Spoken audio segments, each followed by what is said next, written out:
Philippi 1 1 മുതൽ 30 വരെയുള്ള വാക്യങ്ങൾ. യേശുക്രിസ്തുവിന്റെ ദാസന്മാരായ പൗലോസും തിമോത്തിയോസും ഫിലിപ്പിയിലെ മെത്രന്മാരും ഡീക്കന്മാരും ഉൾപ്പെടെ യേശുക്രിസ്തുവിലുള്ള സകല വിശുദ്ധർക്കും എഴുതുന്നത്. നമ്മുടെ പിതാവായ ദൈവത്തിൽ നിന്നും കർത്താവായ യേശുക്രിസ്തുവിൽ നിന്നും നിങ്ങൾക്ക് കൃപയും സമാധാനവും. ഞാൻ നിങ്ങളെ ഓർമ്മിക്കുമ്പോഴെല്ലാം എൻ്റെ ദൈവത്തിന് നന്ദി പറയുന്നു. എപ്പോഴും എൻ്റെ എല്ലാ പ്രാർത്ഥനകളും നിങ്ങൾക്കെല്ലാവർക്കും വേണ്ടി സന്തോഷത്തോടെ യാചിക്കുന്നു. ആദ്യ ദിവസം മുതൽ ഇന്ന് വരെയും സുവിശേഷ പ്രചാരണത്തിനുള്ള നിങ്ങളുടെ കൂട്ടായ്മയ്ക്ക് ഞാൻ നന്ദി പറയുന്നു. നിങ്ങളിൽ സത്പ്രവൃത്തി ആരംഭിച്ചവൻ യേശുക്രിസ്തുവിൻ്റെ ദിനമാകുമ്പോഴേക്കും അത് പൂർത്തിയാകുമെന്ന് എനിക്ക് ബോധ്യമുണ്ട്. നിങ്ങളെ എൻ്റെ ഹൃദയത്തിൽ സംവഹിക്കുന്നത് കൊണ്ട് നിങ്ങളെല്ലാവരെയും കുറിച്ച് ഞാൻ അപ്രകാരം വിചാരിക്കുന്നത് യുക്തമാണ്. കാരണം നിങ്ങളെല്ലാവരും കൃപയിൽ എൻ്റെ പങ്കുകാരാണ്. അതുപോലെ തന്നെ എൻ്റെ ബന്ധനത്തിലും സുവിശേഷ സംരക്ഷണത്തിലും സ്ഥിരീകരണത്തിലും. യേശുക്രിസ്തുവിൻ്റെ വാത്സല്യത്തോടെ നിങ്ങളെല്ലാവരെയും കാണാൻ ഞാൻ എത്രമാത്രം ആഗ്രഹിക്കുന്നുവെന്നതിന് ദൈവം തന്നെ സാക്ഷി. നിങ്ങളുടെ സ്നേഹം ജ്ഞാനത്തിലും എല്ലാ തരത്തിലുമുള്ള വിവേചനശക്തിയിലും ഉത്തരോത്തരം വർദ്ധിച്ചു വരട്ടെ എന്ന് ഞാൻ പ്രാർത്ഥിക്കുന്നു. അങ്ങനെ ഉത്തമമായവ തിരഞ്ഞെടുക്കാൻ നിങ്ങൾക്ക് കഴിയും. ദൈവത്തിൻ്റെ മഹത്വത്തിനും സ്തുതിക്കും വേണ്ടി യേശുക്രിസ്തുവിലൂടെ ലഭിക്കുന്ന നീതിയുടെ ഫലങ്ങൾ കൊണ്ട് നിറഞ്ഞ് നിങ്ങൾ ക്രിസ്തുവിൻ്റെ ദിനത്തിലേക്ക് നിഷ്കളങ്കരും നിർദോഷരുമായി ഭവിക്കട്ടെ. സഹോദരരെ, എനിക്ക് സംഭവിച്ചതെല്ലാം സുവിശേഷത്തിൻ്റെ പുരോഗതിക്ക് കാരണമായെന്ന് നിങ്ങൾ അറിയാൻ ഞാൻ ആഗ്രഹിക്കുന്നു. കാരണം ഞാൻ ക്രിസ്തുവിന് വേണ്ടിയാണ് ബന്ധനസ്ഥരായെന്നും പ്രത്തോറിയം മുഴുവനിലും ശേഷം എല്ലാവർക്കും സുവിധമാണ്. മിക്ക സഹോദരർക്കും എൻ്റെ ബന്ധന നിമിത്തം കർത്താവിൽ ആത്മധൈര്യം ലഭിച്ചതുകൊണ്ട് ഭയം കൂടാതെ ദൈവവചനം പ്രസംഗിക്കാൻ അവർ കൂടുതൽ സന്നദ്ധരായിരിക്കുന്നു. ചിലർ അസൂയയും മാത്സര്യവും നിമിത്തം ക്രിസ്തുവിനെ പ്രസംഗിക്കുന്നു. മറ്റു ചിലർ സന്മനസ്സോടെ തന്നെ പ്രസംഗിക്കുന്നു. ഇവർ സ്നേഹത്തിൻ്റെ പേരിലാണ് അങ്ങനെ ചെയ്യുന്നത്. കാരണം സുവിശേഷത്തിൻ്റെ സംരക്ഷണത്തിന് ഞാൻ നിയുക്തനാണെന്ന് അവർക്കറിയാം.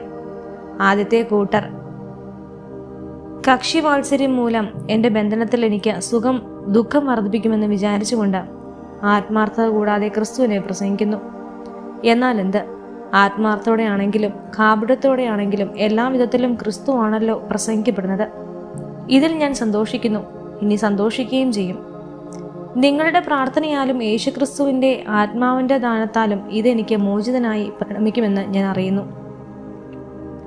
ആകയാൽ എനിക്ക് ഒന്നിലും ലജ്ജിക്കേണ്ടി വരികയില്ലെന്നും മറിച്ച് പൂർണ്ണ ധൈര്യത്തോടെ എപ്പോഴും എന്ന പോലെ ഇപ്പോഴും ക്രിസ്തു എൻ്റെ ശരീരത്തിൽ ജീവിതം വഴിയോ മരണം വഴിയോ മഹത്വപ്പെടണമെന്നും എനിക്ക് തീവ്രമായ ആഗ്രഹവും പ്രത്യാശയുമുണ്ട്. എനിക്ക് ജീവിതം ക്രിസ്തുവും മരണം നേട്ടവുമാണ്. ശാരീരികമായി ഇനിയും ഞാൻ ജീവിക്കുകയാണെങ്കിൽ ഫലപ്രദമായി ജോലി ചെയ്യാൻ സാധിക്കും. എങ്കിലും ഏതാണ് തിരഞ്ഞെടുക്കേണ്ടതെന്ന് എനിക്ക് അറിഞ്ഞുകൂടാ. ഇവ രണ്ടിനുമിടയിൽ ഞാൻ ഞെരുങ്ങുന്നു. എങ്കിലും എൻ്റെ ആഗ്രഹം മരിച്ച ക്രിസ്തുവിനോടുകൂടി ആയിരിക്കാനാണ്. കാരണം അതാണ് കൂടുതൽ ശ്രേഷ്ഠം. പക്ഷെ ഞാൻ ശരീരത്തിൽ തുടരുക നിങ്ങളെ സംബന്ധിച്ചിടത്തോളം കൂടുതൽ ആവശ്യമാണ്. നിങ്ങളുടെ അഭിവൃദ്ധിക്കും വിശ്വാസത്തിലുള്ള സന്തോഷത്തിനുമായി ഞാൻ തുടർന്ന് ജീവിക്കുമെന്നും നിങ്ങളെല്ലാവരോടും കൂടെ ആയിരിക്കണമെന്നും എനിക്കറിയാം. നിങ്ങളുടെ അടുത്തേക്കുള്ള എൻ്റെ തിരിച്ചുവരവ് യേശുക്രിസ്തുവിൽ ഞാൻ മൂലമുള്ള നിങ്ങളുടെ അഭിമാനത്തെ വർദ്ധിപ്പിക്കും. ഞാൻ നിങ്ങളെ വന്നു കണ്ടാലും നിങ്ങളിൽ നിന്ന് ദൂരസ്ഥനായിരുന്നാലും നിങ്ങൾ ഒരേ ആത്മാവോടും ഒരേ മനസ്സോടും കൂടെ ഉറച്ചു നിന്ന് സുവിശേഷത്തിലുള്ള വിശ്വാസത്തിനു വേണ്ടി പോരാടണമെന്ന് നിങ്ങളെക്കുറിച്ച് കേൾക്കുവാൻ തക്കവിധം ക്രിസ്തുവിൻ്റെ സുവിശേഷത്തിന് യോഗ്യമായ രീതിയിൽ നിങ്ങളെ ജീവിക്കണമെന്ന് മാത്രം. നിങ്ങളുടെ എതിരാളികളിൽ നിന്നുണ്ടാകുന്ന യാതൊന്നിനെയും ഭയപ്പെടേണ്ട. ദൈവത്തിൽ നിന്നുള്ള അടയാളമാണത്. അവർക്ക് നാശത്തിൻ്റെയും നിങ്ങൾക്ക് രക്ഷയുടെയും. ക്രിസ്തുവിൽ വിശ്വസിക്കാൻ മാത്രമല്ല, അവനു വേണ്ടി സഹിക്കാൻ കൂടിയുള്ള അനുഗ്രഹം അവനെ പ്രതി നിങ്ങൾക്ക് ലഭിച്ചിരിക്കുന്നു. ഒരിക്കൽ ഞാൻ ചെയ്തതായി കണ്ടതും ഇപ്പോൾ ഞാൻ ചെയ്യുന്നതായി നിങ്ങൾ കേൾക്കുന്നതുമായ അതേ പോരാട്ടത്തിൽ തന്നെയാണല്ലോ നിങ്ങളും ഏർപ്പെട്ടിരിക്കുന്നത്. ഫിലിപ്പി 2 1 മുതൽ 30 വരെയുള്ള വാക്യങ്ങൾ. ആകയാൽ ക്രിസ്തുവിൽ എന്തെങ്കിലും ആശ്വാസമോ സ്നേഹത്തിൽ നിന്നുള്ള സാന്ത്വനമോ ആത്മാവിലുള്ള കൂട്ടായ്മയോ എന്തെങ്കിലും കാരുണ്യമോ അനുകമ്പയോ ഉണ്ടെങ്കിൽ നിങ്ങൾ ഒരേ കാര്യങ്ങൾ ചിന്തിച്ചുകൊണ്ട് ഒരേ സ്നേഹത്തിൽ വർദ്ധിച്ച് ഒരേ ആത്മാവും ഒരേ അഭിപ്രായവും ഉള്ളവരായി എൻ്റെ സന്തോഷം പൂർണ്ണമാക്കുവിൻ. മാത്സര്യമോ വ്യർത്ഥാഭിമാനമോ മൂലം നിങ്ങൾ ഒന്നും ചെയ്യരുത്. മറിച്ച് ഓരോരുത്തരും താഴ്മയോടെ മറ്റുള്ളവരെ തങ്ങളെക്കാൾ ശ്രേഷ്ഠരായി കരുതണം. ഓരോരുത്തരും സ്വന്തം താല്പര്യം മാത്രം നോക്കിയാൽ പോരാ, മറിച്ച് മറ്റുള്ളവരുടെ താല്പര്യവും പരിഗണിക്കണം. യേശുക്രിസ്തുവിനുണ്ടായിരുന്ന ഈ മനോഭാവം നിങ്ങളിലും ഉണ്ടാകട്ടെ. ദൈവത്തിൻ്റെ രൂപത്തിലായിരുന്നെങ്കിലും അവൻ ദൈവവുമായുള്ള സമാനത നിലനിർത്തേണ്ട ഒരു കാര്യമായി പരിഗണിച്ചില്ല.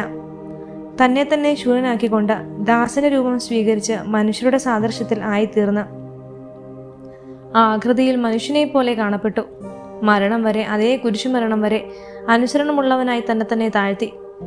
ആകയാൽ ദൈവം അവനെ അത്യധികം ഉയർത്തി എല്ലാ നാമങ്ങൾക്കും ഉപരിയായ നാമം നൽകുകയും ചെയ്തു.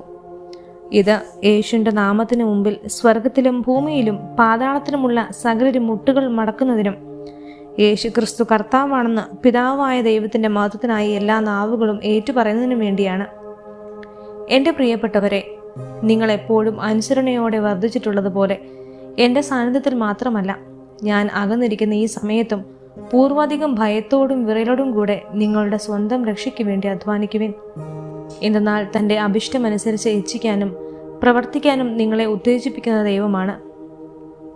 എല്ലാ കാര്യങ്ങളും മുറുമുറുപ്പും തർക്കവും കൂടാതെ ചെയ്യുവിൻ. അങ്ങനെ നിങ്ങൾ നിർദോഷരും നിഷ്കളങ്കരുമായി തീർന്ന് വഴിപിഴച്ചതും വക്രതയുള്ളതുമായ തലമുറയുടെ ഇടയിൽ കുറ്റമറ്റ ദൈവമക്കളാകട്ടെ.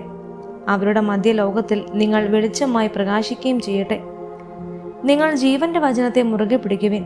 അപ്പോൾ ഞാൻ ഓടിയതും അധ്വാനിച്ചതും വ്യർത്ഥമായില്ലെന്ന് ക്രിസ്തുവിൻ്റെ ദിനത്തിൽ എനിക്ക് അഭിമാനിക്കാം. നിങ്ങളുടെ ബലിയുടെയും വിശ്വാസത്തിൽ നിന്നുള്ള ശുശ്രൂഷയുടെയും മേൽ ഒരു നൈവേദ്യമായി എൻ്റെ ജീവൻ ചൊരിയേണ്ടി വന്നാൽ തന്നെയും ഞാനതിൽ സന്തോഷിക്കുകയും നിങ്ങളെല്ലാവരും കൂടെ ആനന്ദിക്കുകയും ചെയ്യും.